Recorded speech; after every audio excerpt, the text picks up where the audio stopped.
Why do Muslims believe in life after death? How can you prove logically about the hereafter, about life after death? And many a times there are non-Muslims who pose this question to me. Brother Zakir, you're a medical doctor. You have given a lecture on Quran modern science. You are so scientific. But how do you believe in this blind belief, life after death? Science hasn't proved it. So they pose the question that if Islam is a logical religion, how do you justify life after death?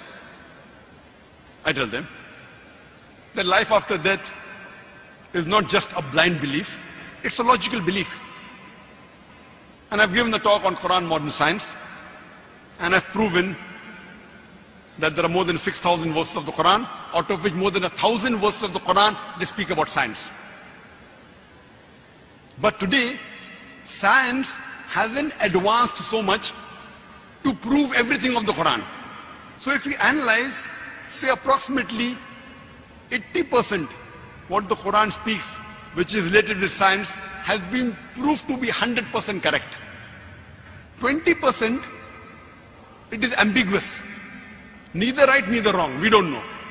So when 80% of the Quran is proved to be 100% perfect according to scientific facts, and 20% is neither wrong, neither right, not even 0.1% of the 20% has been proved wrong, my logic says when 80% is 100% correct and 20% is ambiguous, my logic says that inshallah, even the 20% would be correct. So it is a logical belief. It is not a blind belief. This is one way of proving life after death. The other strategy I use to prove about life after death is by asking a common question. That is robbing good or bad? And I'd like to ask you that question here from the audience. Is robbing good or bad? Good or bad? Bad. Who says robbing is good? Raise your hand. No one. MashaAllah. MashaAllah. Large audience, maybe more than 10,000. Not a single person says robbing is bad. Now I am trying to impersonate. For example, I am a logical person. I am a scientific person. I am behaving like a non-Muslim, like an atheist. But I claim myself to be a logical person and a scientific person, and I say that robbing is good. Believe me, I am a logical person, I am a scientific person.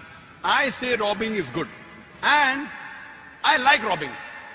And I am giving you a chance, this large audience of more than 10,000 people, 15,000 people. I am giving you a chance to prove to me robbing is bad, and I will stop robbing. I've told you, I am a logical person, I am a scientific person. Give me one logical reason why robbing is bad for me, and I will stop robbing. I will tell you why it is good for me. When I rob a person, I can go and eat biryani. I can go to a 5-star hotel. Easy money. Now you tell me why robbing is bad. Don't give me 10, 20 reasons. Give me only one logical, scientific reason why robbing is bad, and I will stop robbing. Can anyone give me? Yes, brother.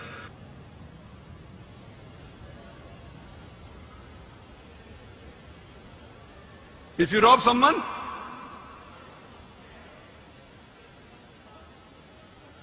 can you speak a bit louder? MashaAllah.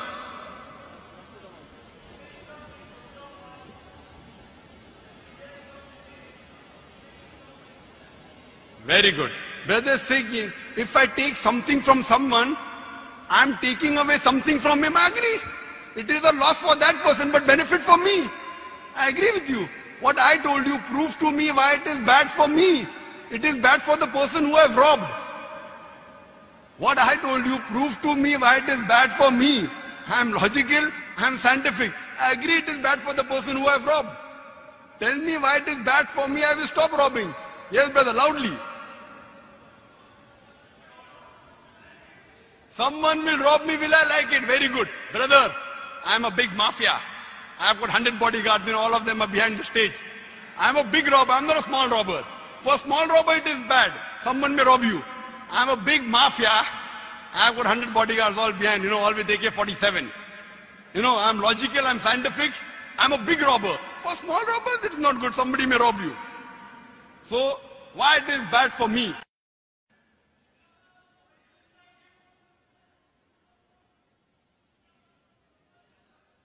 I can't hear you.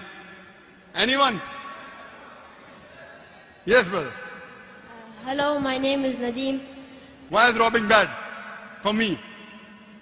Because you will be bad for other people. I'll be bad for other people. I agree with you. My son, why it is bad for me? I agree. Because your name is going to be bad. My name, see, my name is very good. Why it is going to be bad? I'm telling you, my name, see, if my name gets bad, I have no problem, as long as I'm benefiting. When I rob someone, maybe 100,000 dirham if I rob, I can go to a 5-star hotel, I can see a movie, I can enjoy, I can eat biryani. Easy money. Other people are just slogging out. Me, I get easy money. Robbing is very easy.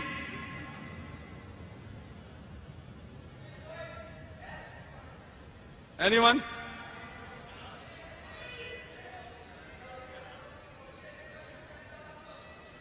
Fine, someone will say that the police will catch me. The police cannot catch me because the police is on my payroll. I have the ministers in my pocket. I have the police in my pocket. I'm a big robber. I'm a mafia. And in most of the countries, the police and the ministers can be in your pocket. They're on my payroll. So therefore, whatever answer you give, in no way, and I've done this exercise in audiences larger than this, 50,000 people, 100,000 people, no one so far has been able to tell me one logical reason. I am a non-Muslim. Fine, I'm a non-Muslim. Very logical, very scientific. No one can prove to me why robbing is bad. You want to kill me? I have got guards. Before you kill me, my guards will kill you. Yes, brother. I think why it would be bad for you is because when you start robbing, you will be collecting a lot of wealth. Very good. And that wealth, you'll be worried about keeping it safe. And that will take your sleep away. It'll take the safety away from your family, and it won't give you peace of mind. And when you lose your peace of mind, you lose everything. Brother said, if you have too much of wealth, difficult to keep. There are many wealthy people sitting here. Difficult to keep, very easy to keep. There are many banks here. Why? I won't keep in my pocket. Now you have got credit cards, you have got checkbook. For you, who's a small man, when you get 1,000 dirham, you're afraid my 1,000 dirham will go away. I'm a multi-billionaire. All these banks and all. For me, very safe. If I keep in the bank and everything, lot of profit, lot of interest. Brother, for small people to keep 1,000 dirham, they are worried. For me, I'm a billionaire. But then again, you'll be worried about banks losing all the money with the recession. And these are natural calamities which you will suffer. Brother is saying that if I keep it in the bank, recession, I'll own the bank. The banks have no problem. What do you know? That even in recession, it's not only in bank, you can keep in wealth, you can keep in real estate. It is one option I've given you. You can keep in shares, everything. If the recession goes down, again it will come up. Dubai has gone down, again Dubai will come up. Yeah, fine, it's going to come up. No. It will take 4-5 years. I'm so big, I've got no problem. But then there's no answer to that. Yes. No answer, I will give you the answer. I agree with you. There is no logical reply why robbing is bad, why raping is bad, why cheating is bad. Now, we turn the tables over. You are the non-Muslim, robber, logical, scientific. I am a Muslim now. I, as a Muslim, I agree with you that logically to prove robbing is bad is very difficult, except what I'll do first, I'll prove to that person the existence of Allah subhanahu wa ta'ala. And I've given the talk, is the Quran God's word? It's for 2 hours, I don't intend giving the talk here. In that talk, I've proved logically, scientifically, to the non-Muslims, with the help of the Quran, that Allah subhanahu wa ta'ala exists. After I proved to him the existence of Allah subhanahu wa ta'ala, Allah says in the Quran, in Surah Nisa, chapter number 4, verse number 40, Allah subhanahu wa ta'ala is never unjust in the least degree. Now, so the non-Muslim will tell me, you are talking about Allah, I believe in him. But you are saying that Allah is not unjust. I want to know and ask you this question. I do agree with you that for a person who's robbing, he would enjoy it. But if the same evil is done to someone who's close to him, will he like it? If suppose someone robs his father doesn't have bodyguards, will you like it? And the answer is no. Someone robs his uncle, will you like it? The answer is no. So if Allah subhanahu wa ta'ala is just, there is so much of injustice done in this world. There are many robbers, we know they are robbing, yet they live a luxurious life. They have mansions, they have palaces, and they die, and everything is over. The reply is given in the glorious Quran. In Surah Mulk, chapter number 67, verse number 2. Allazi khalaqal mauta wal hayata. It's Allah who has created death and life to test which of you is good in deeds. Allah says in the Quran in Surah Al-Imran, chapter number 3, verse number 185, Kullu nafsin zaiqatul maut. Every soul shall have a taste of death.